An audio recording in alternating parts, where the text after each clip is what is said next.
Hello students, आज के इस लेक्चर के अंदर हम बात करेंगे हमारे पास में जो 10th क्लास की मैथ्स बुक है उसके डेमो लेक्चर हमारे पास में आज स्टार्ट करने जा रहे हैं हम।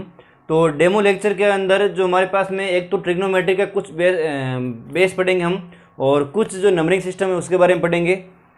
ठीक है बच्चों, और आज हम इस चीज़ को पढ़ने के मतलब जो हमारे पास मेन उद्देश्य है वो ये है कि आप लोग कितना जो रिस्पॉन्स अपने इस मतलब 10th क्लास के सबटाइटल को 10th क्लास के जो मैथ्स है उसके जो वीडियोज़ है उसके अंदर, और सारे के सारे जो वीडियोज़ है वो उसके ऊपर प्रोवाइड करने की कोशिश करूँगा मैं। और कहने का मतलब है कि जो मेन चीज़ ये है आपके कि इस चीज़ के अंदर, इस वीडियो के अंदर आप मतलब जो सबसे पहले जो पढ़ने वाली चीज़ है वो ये है कि आप लोग एक हेडिंग पॉइंट आता है जैसे कि नंबरिंग सिस्टम। तो उस नंबरिंग सिस्टम के बारे में पढ़ेंगे जिसके अंदर जो नंबरिंग सिस्टम है वो स्टेब्लिश रहता है एक कंप्लीट संख्या रेखा के आधार पर। ठीक है, रेखा के आधार पर। तो उसको हम इस प्रकार से पढ़ते हैं। आपके पास में हेडिंग पॉइंट है आपका कि नंबरिंग सिस्टम, संख्या पद्धति। ठीक है बच्चों, संख्या पद्धति के अंदर हम बात करेंगे कि हमारे पास में जो नंबर्स हैं वो एक कंप्लीटली एक लाइन के ऊपर स्टेब्लिश रहते हैं, एक लाइन के ऊपर स्टेब्लिश रहते हैं, जो कि आप इस प्रकार से कि एक तो ये जो हमारे पास में रेखा है ना, हम लोग डेली लाइफ के अंदर जो कोई भी चीज़ काउंट करते हैं, जैसे कि हमारे पास में कोई भी वेट हमें मापना होता है या किसी की हाइट नापनी होती है या कोई लेंथ जो होती है उसको नापना होता है, तो हम उसको हमेशा जैसे कि इस प्रकार से नापते हैं कि जो लेंथ होती है वो माना कि 2 किलोमीटर है, 4 किलोमीटर है, 5 किलोमीटर है। वजन जो है वो माना कि 50 किलो है, 100 ग्राम है। और जैसे कि आपके पास में लंबाई हो 5 फीट है, 100 फीट है, 20 फुट है। इस प्रकार से नापते हैं, ना कि हम इस तरीके से नापते हैं कि -20 फीट है, -30 फीट है, -24 किलोमीटर है। इस प्रकार से हम चीज़ों को नहीं नापते, क्योंकि डेली लाइफ के अंदर हमेशा जो हमारे पास चीज़ आती है वो पॉजिटिवली हम काउंट में करते हैं, काउंट में लेते हैं और काम में लेते हैं। ठीक है बच्चों, तो इस लेक्चर के अंदर हम बात करेंगे हमारे पास में कि जो दोनों ही चीज़ें यानी कि धनात्मक और ऋणात्मक वाले वो उसको एस्टेब्लिश किया गया है। तो कहने का मतलब है कि माना कि हमारे पास इसके मिड पॉइंट में होता है 0, यहाँ पर इस साइड में हो जाएगा +1 +2 +3 +4, इस तरीके से चल करके प्लस अनंत तक। ठीक है बच्चों, इस प्रकार संख्या चलती है पूरी। और इस साइड के अंदर चलती है जैसे कि -अनंत तक। जैसे कि हमारे पास में सबसे पहले जो चीज़ होगी वो होगी -1 -2 -3 -4 -5, इस प्रकार से अनंत तक। ठीक है बच्चों, ये चीज़ है। तो हमारे पास में इस प्रोसेस को कंप्लीट करने के बाद में हम लोग बात करेंगे कि हमारे पास में प्राकृत संख्याएं होती है जिनको हम कहते हैं नेचुरल नंबर, जिनको हम कहते हैं नेचुरल नंबर्स यानी कि प्राकृत संख्याएं। तो ये जो प्राकृत संख्याएं हैं वो संख्याएं होती है कि वे संख्याएं जो +1 +2 +3 +4 से लेकर के +अनंत तक चलती है, प्राकृत संख्याएं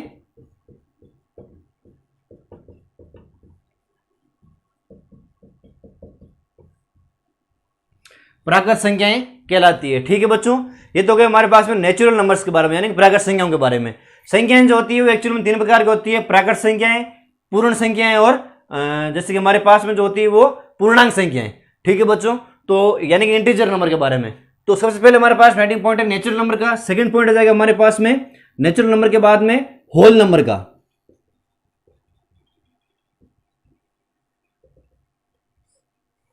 होल नंबर्स के बारे में, तो होल नंबर्स के अंदर हम पढ़ेंगे कि वे संख्याएं जो 0 +1 +2 +3 से चल करके +अनंत तक चलती है, पूर्णांक संख्याएं कहलाती है। पूर्णांक संख्याएं कहलाती है।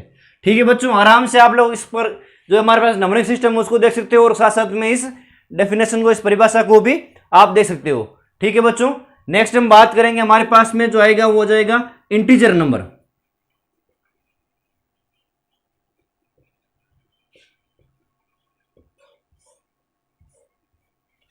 यानी कि पूर्णांक संख्याएं, पूर्णांक संख्याओं के अंदर हमारे पास जो चीज आएगी उसके अंदर इस प्रकार से हम समझेंगे कि इस संख्या रेखा के आधार पर जो प्लस अनंत से लेकर के माइनस अनंत तक या माइनस अनंत से लेकर के प्लस अनंत तक जो जितनी भी संख्याएं हो रही है उन सारी संख्याओं के बारे में हम लोग बात करेंगे। ठीक है बच्चों, एक स्पेसिफिक पॉइंट आप लोगों के लिए बता दूं कि हमेशा इस लेक्चर के अंदर जो इस शून्य से हम इस साइड में जाएंगे, शायद आपको ये कॉन्सेप्ट पता भी है कि इस साइड में जाएंगे संख्या ज्यादा से ज्यादा छोटी होती जाएगी।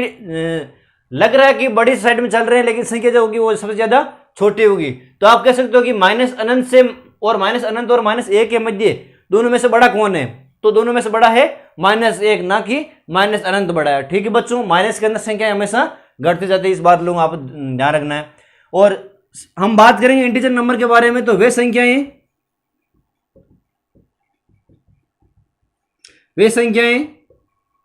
जो माइनस अनंत से प्लस अनंत के मध्य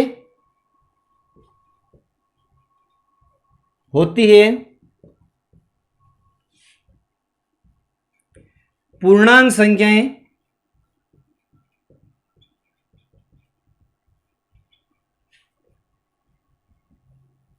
कहलाती है। ठीक है बच्चों, ये हमारे पास इस प्रकार से कंडीशन है। और आगे हमारे पास जो चीज आ जाएगी वो आ जाएगी, जैसे कि हमारे पास में नेक्स्ट होती है कि परिमेय संख्याएं, अपरिमेय संख्याएं क्या होती है क्या नहीं होती, उनके बारे में बात करेंगे। तो परिमेय संख्याओं के बारे में बात कर लेते हैं, यानी कि रेशनल नंबर। हमारे पास चीज आएगी हेडिंग पॉइंट रेशनल नंबर्स के बारे में।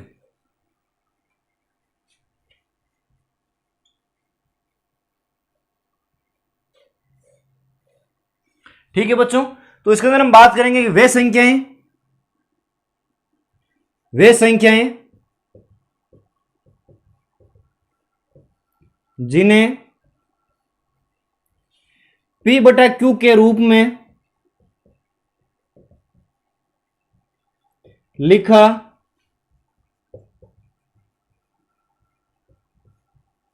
जा सकता है,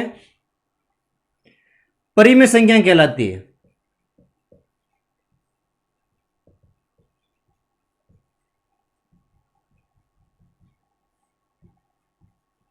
ठीक है बच्चों, परिमेय संख्या कहलाती है, यानी कि जिन संख्याओं को P बाई Q के रूप में हम लिख सकते हैं, जैसे कि हमारे पास में P बाई Q इस प्रकार की फॉर्मेशन होती है।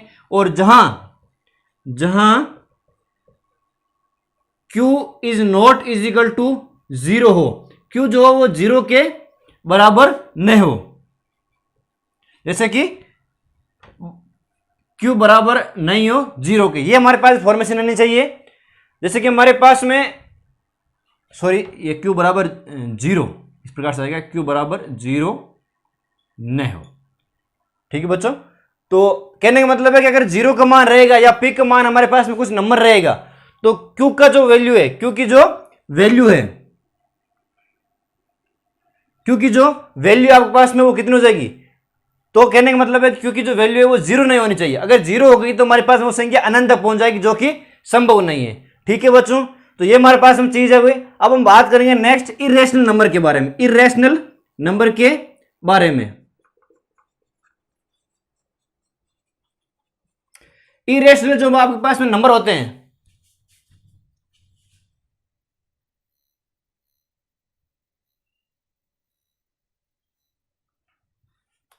इरेशनल जो नंबर होते हैं वो अपरिमेय संख्या होती हैं। वो संख्याएं आपके पास में होती है कि जो आपके पास में, जैसे कि माना कि कोई संख्या पाई है, वे संख्याएं जिन्हें पाई 0.2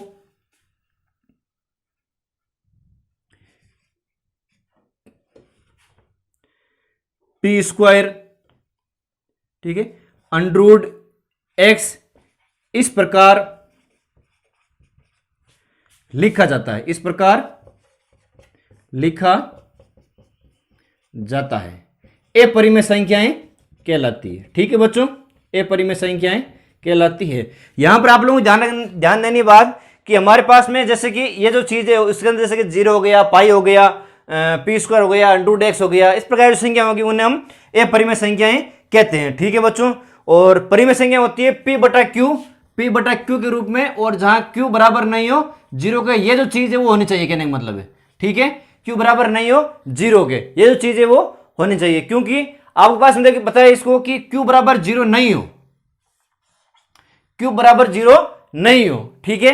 तो ये भी चीज आपके पास में इस प्रकार से है कि अगर क्यू बराबर 0 हो गया, माना कि हमारे पास में 1 अगर 0 हो गया तो वो संख्या अनंत हो जाएगी, अनंत हो जाएगी, जो परिमेय संख्या नहीं होगी। कहने का मतलब कोई भी जो संख्या है, कोई भी जो संख्या है वो संख्या आपके पास में क्यू बराबर 0 के अंदर हम बात करेंगे कि जैसे कि पी का मान हो गया 1 2 3 5 के अंदर, और क्यू का मान भी हो गया 2 3 2 4 6 के अकॉर्डिंग, तो हमारे पास में कोई भिन्न रूप जो होगा, कोई भी भिन्न रूप जो होगा उसको हम बात करेंगे रेशनल नंबर के अंतर्गत, ठीक है बच्चों।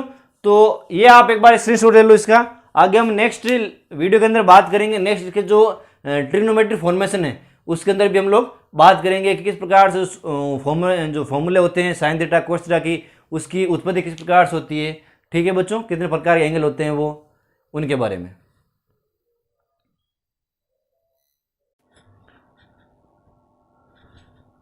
बच्चों अब हम बात करेंगे हमारे पास में जो नेक्स्ट, जैसे कि हमने बात की थी कि इसके अंदर जो फर्स्ट पैटर्न है हमारे पास में डेमो के लेक्चर के अंदर आज के, वो तो कंप्लीट हो गया। सेकंड हम बात करेंगे कुछ ट्रिग्नोमेट्री फंक्शन के बारे में, ठीक है, जैसे हिंदी में कहते हैं त्रिकोणमिति फलन के बारे में।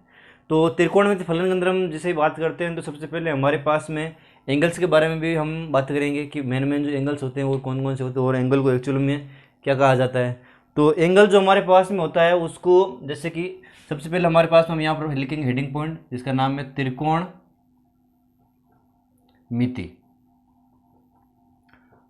फलन, ठीक है बच्चों। तो इस चीज़ को हमें फाइंड आउट करने के लिए क्या करना पड़ेगा कि ये सबसे पहले हम लोग एक समकोण त्रिभुज बनाएंगे यहाँ पर, जैसे कि हमारे पास में यहाँ पर हो गया समकोण त्रिभुज। इस समकोण त्रिभुज के अंदर हमारे पास में आपको पता है कि कौन कौन सी चीज़ें मेन एक्चुअल होती है। ये हो गया इसका एंगल जो हमारे पास 90 डिग्री वाला है, ठीक है बच्चों। ये हो गया इसका बेस, ये हो गया इसका बेस बी, यानी जैसे हम हिंदी में कहते हैं आधार। ये हो गया लंब, या आप इसे कह सकते हो हाइट, ठीक है बच्चों। और जैसे कि हमारे पास में हाइट को हम और भी कह सकते हैं, जैसे हम एल के द्वारा डिफाइन कर सकते हैं, जिसे हम हिंदी में कहते हैं लंब, यानी कि आधार लंब और कर्ण, ठीक है बच्चों। ये हो गया एच, हाइपोथेसिस कहते हैं इसे, ठीक है बच्चों, हाइपोथेसिस कहते हैं। और ये आपके पास में हो गया, इसे हम कहते हैं कर्ण के द्वारा डिफाइन करेंगे। ये के हाइपोथेसिस को हमारे पास में कर्ण के द्वारा डिफाइन करेंगे, हाइट को हम के द्वारा डिफाइन करेंगे, और ये जो हमारे पास में बेस है इस बेस को हम, जैसे कि हमारे पास में आधार है, आधार को हम ए के द्वारा डिफाइन करेंगे। ये बात आप लोगों को ध्यान में रखनी है, ठीक है बच्चों। तो कहने का मतलब है हमारे पास में जैसे कि ये जो चीज़ है, तो इसके अंदर इन जो हमारे पास 3 चीज़ है ना, जैसे कि आधार लंब कर्ण, हमारे पास में हमने प्रीवियस क्लासेस के अंदर पढ़ा था कि पाइथागोरस प्रमेय जो होती है उसके अंदर कर्ण स्क्वायर बराबर होता है आधार स्क्वायर प्लस लंब स्क्वायर के रूप में चीज ये होती है। उसके अकॉर्डिंग हम लोग अगर मान लो हमारे पास में कोई भुजाएं दी जाती है, तो जैसे कि हमारे पास में आधार और लंब है तो उसका कर्ण निकालना है, तो इस प्रकार से हम उसके कर्ण को निकाल सकते हैं। तो ये हमारे पास में प्रीवियस क्लासेस के अंदर हमने पढ़ ली थी। अब हम बात करेंगे कि हमारे पास में जो ट्रिग्नोमेट्री फंक्शन है, तो फंक्शन कितने प्रकार के होते हैं। यहाँ पर हम देखेंगे सबसे पहले कि हमारे पास में जो त्रिकोणमिति फलन जो होते हैं उनके अंदर कौन कौन से एंगल आते हैं। तो मूलतः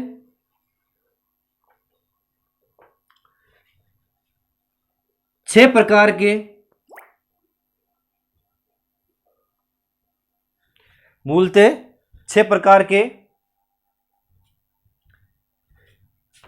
त्रिकोणमिति फलन होते हैं। मूलतः 6 प्रकार के त्रिकोणमिति फलन होते हैं, जिनमें जैसे कि हमारे पास में मेनली कंडीशन आती है sine theta, cos theta, tan theta, cot theta, sec theta, cosec theta के बारे में, ठीक है बच्चों। तो यहाँ पर जो हमारे पास में कोण है, यहाँ पर जो हमारे पास में कोण है, इस कोण को कहेंगे हमारे पास में हम थीटा। कोण क्या कहेंगे? थीटा। और इसे इस प्रकार से डिफाइन करते हैं। ये बात आप लोगों को ध्यान में रखनी है, ठीक है बच्चों। और एंगल इसे इंग्लिश में कहते हैं। और जैसे कि हमारे पास में साइन, कोस, टेन, कोट, सेक, कोसेक, ये 6 प्रकार जो कोण है, ये कोण आपके पास में दिए होते हैं और इन कोणों को ही हम त्रिकोणमिति फलन कहते हैं, ठीक है बच्चों। ये चीज हो गई। अब हमारे पास में ये जो त्रिकोणमिति फलन है वो एक दूसरे क्या है, पूरक है। एक दूसरे क्या है, पूरक है। कहने का मतलब है एक दूसरे के व्युत्क्रम भी आप कह सकते हो, व्युत्क्रम है। वो किस प्रकार से? वो इस प्रकार से देखिए कि हमारे पास में ये जो एंगल है, इन एंगल के बीच अगर हमें एंगल वैल्यू फाइंड आउट करनी होती है तो सबसे पहले हमारे पास जो साइन थीटा होता है, साइन थीटा एक्चुअल के अंदर 1 अपॉन, जैसे साइन थीटा की जो वैल्यू होती है वो 1 अपॉन कोसेक थीटा होती है, ठीक है बच्चों। और कोस थीटा की जो वैल्यू होती है वो हो जाएगी 1 अपॉन सेक थीटा के रूप में, ठीक है ना। और कोट थीटा की जो वैल्यू होती है वो होती है 1 अपॉन टेन थीटा। और जैसे हमारे पास ये तीनों एंगल है, ये तीनों जो एंगल है वो एक दूसरे के इनवर्सली प्रोपोर्शनल है। जैसे कि आप कह सकते हो इनवर्सली प्रोपोर्शनल मतलब इनवर्सली इक्वल है, कहने का मतलब है साइन थीटा की वैल्यू 1 अपॉन कोस थीटा के बराबर, कोस थीटा की वैल्यू 1 अपॉन साइन थीटा के बराबर, कोस थीटा की वैल्यू हो जाएगी 1 अपॉन सेक थीटा के बराबर, सेक थीटा की वैल्यू हो जाएगी 1 अपॉन कोस थीटा के बराबर, फिर कोट थीटा की वैल्यू हो जाएगी 1 अपॉन टेन थीटा के बराबर, टेन थीटा की वैल्यू हो जाएगी 1 अपॉन कोट थीटा के बराबर, ठीक है बच्चों। तो ये चीज है। अब आप देख सकते हो कि हमारे पास में ये जो एंगल्स हैं, इन एंगल्स को इस प्रकार से फाइंड आउट किया जाता है। फिर हम बात करेंगे कि आगे जो चीज आती है वो इस प्रकार से आती है कि एक मूलतः हमारे पास में कोई भी अगर दो चीज है, जैसे कि हमारे पास में यहाँ पर साइन थीटा दिया हुआ है, तो साइन थीटा के लिए हमारे पास में प्रीफिक्स जो सूत्र है तो उसके लिए हम याद करेंगे जैसे कि लाल बट्टा कक्का के द्वारा, लाल बट्टा कक्का के द्वारा, जो कि आपने छोटी क्लासों के अंदर पढ़ा है। तो इसके अंदर बताया गया है कि साइन थीटा की जो वैल्यू है वो एक्चुअल के अंदर हो जाएगी साइन थीटा बराबर लंब बटा कर्ण के रूप में, लंब बटा कर्ण के रूप में। अपर के साइड में जब चलेंगे तो साइन कोस टेन हो जाएगा, वापस से कोट से कोसेक आएंगे तो हम नीचे की साइड में आ जाएंगे। कहने मतलब है साइन थीटा बराबर लंब बटा कर्ण, साइन कोस थीटा बराबर आधार बटा कर्ण, टेन थीटा बराबर लंब बटा आधार। और वापस से अगर हम विपरीत चलें तो 1 अपॉन करेंगे तो आधार बटा लंब का कोट हो जाएगा, कर्ण बटा आधार का सेक हो जाएगा, कर्ण बटा लंब का कोसेक हो जाएगा। इस प्रकार से चीजें होती है, ठीक है बच्चों। अब आप देख सकते हो कि हमारे पास में अगर कोई चीज इस प्रकार से दी हुई होती है कि आपके पास में माना कि जैसे ये तो चीज होगी, अब इसे कुछ ना कुछ फॉर्मूले भी है जो मैं आप लोगों को बाद में बता जाऊंगा। जैसे कि हमारे पास फॉर्मूले हो गए sine square theta plus cos square theta बराबर 1, ठीक है। और इस प्रकार से sec square theta cot square theta minus tan square theta बराबर 1 के रूप में, cot square theta sec square theta कहने का मतलब sec square theta minus tan square theta बराबर 1। इस प्रकार से चीजें आती रहती है, ठीक है बच्चों। तो ये हमारे पास चीज होगी।